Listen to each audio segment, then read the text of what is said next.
ये दिया हुआ दो चर वाले रैखिक समीकरण युग्म है, उसको तुलनात्मक विधि से हल करना है। किस विधि से हल करना है? तुलनात्मक विधि से। तुलनात्मक विधि से हल करने के लिए हमें इस समीकरण को एक मान लेंगे और इसको दो मान लेंगे। यहाँ लिखेंगे फ्रॉम फर्स्ट, फ्रॉम फर्स्ट माने समीकरण एक से एक चर का मान दूसरे चर के रूप में निकाल करके समीकरण मान लेंगे, और फिर समीकरण दो से जो चर निकालेंगे एक में वही दो में ही निकालना है, दो में भी उसी चर को निकालना है। यहाँ से हमारा मन है x रखने का, x रखिए, किसी का मन है y रखने का, y रखिए। x को इधर रखेंगे, x वाला को इधर रखेंगे, 10 पहले से है, 4y इधर प्लस उधर जाएगा तो माइनस में। हमें x के रूप में निकालना है, 3 गुना उधर जाएगा तो भागा में, ये भागा में हो जाएगा। समीकरण 2 तक मान चुके हैं, ये होगा समीकरण 3। तो लिखेंगे फ्रॉम सेकेंड माने समीकरण 2 से, इसमें भी x वाले को इधर रखेंगे, जो पहले से है और माइनस इधर है प्लस में, तो प्लस में।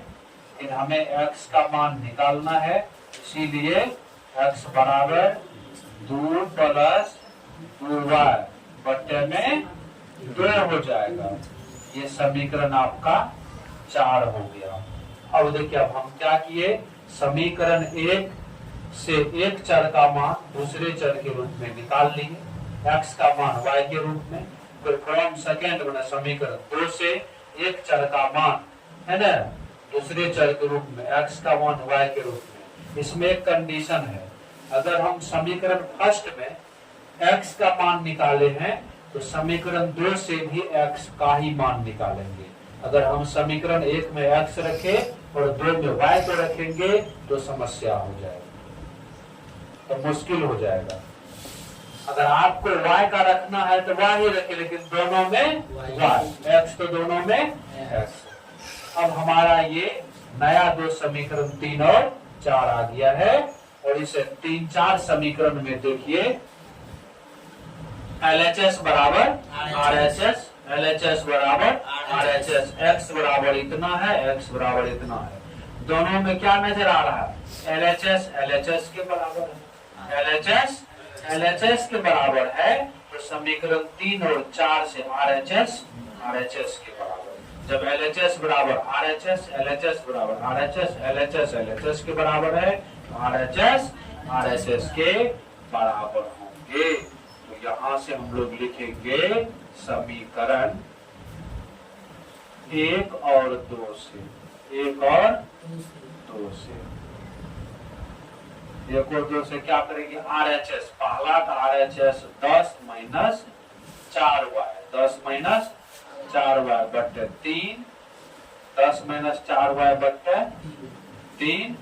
उसके बाद फिर बराबर दूसरा का RHS 2 प्लस 2y बट्टे में 2। अब क्या करेंगे? इसको कोना कोनी गुना कर देंगे, क्रॉस मल्टीप्लीकेशन।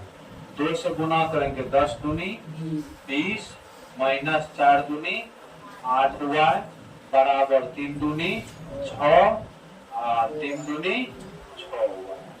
चर वाले को एक तरफ, माइनस में 8y है इधर, ये प्लस में है, इधर लाएंगे तो माइनस में, 6 पहले से है, ये यहाँ पे बेचारा प्लस में, उधर ले जाएंगे तो माइनस में। तो यहाँ पर आपका समान जाति है, समान चिन्ह वाला है, ये दोनों जुट जाएगा, 8 है 6, 14y हो जाएगा, यहाँ से घट के माइनस 14, इसलिए y बराबर हो जाएगा 14 बट्टे 14। कट करके y का मान 1 आ गया, ये आपका एक आंसर इसका हो गया। अब ये y बराबर 1 जो आया है, ये y बराबर 1 या तो समीकरण 3 में रख दीजिए या 4 में, आपको जिसमें मन है उसमें रखिए, आंसर सेम आएंगे। 3 में रखिएगा तभी वही, 4 में रखिएगा तभी, अपनी सुविधा के अनुसार।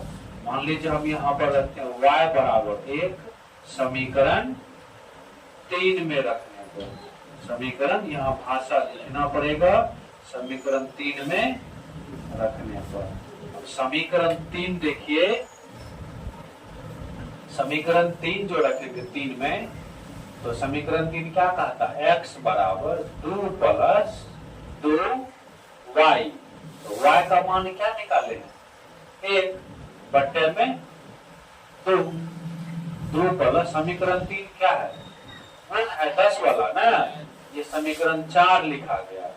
समीकरण 3 लिखना है 10 माइनस 4, y का मान 1, 4 में भी डालेंगे तो वही आएगा, और बट्टे में क्या हो जाएगा 3। अब ठीक है, समीकरण यहाँ पे 3 लिखे, x बराबर 10 माइनस 4y, y की जगह 1 पुट कर दिए। अब इसका हम लोग हल करेंगे, 10 माइनस 4 गुना 1 बट्टे में 3 हो गया। तो यहाँ पर बट्टे में 3 हो गया, यहाँ पे इम्प्लाइज पैर दे देते हैं, 10 में से 4 गया 6, नीचा में 3, 3 का 3, 3 दूनी 6, कहने का मतलब x बराबर 2। आपका ये फाइनली आंसर जो है ये आ गया, x बराबर 2 हो गया और y बराबर 1 हो गया। यही इसका आंसर हो गया इस समीकरण का तुलना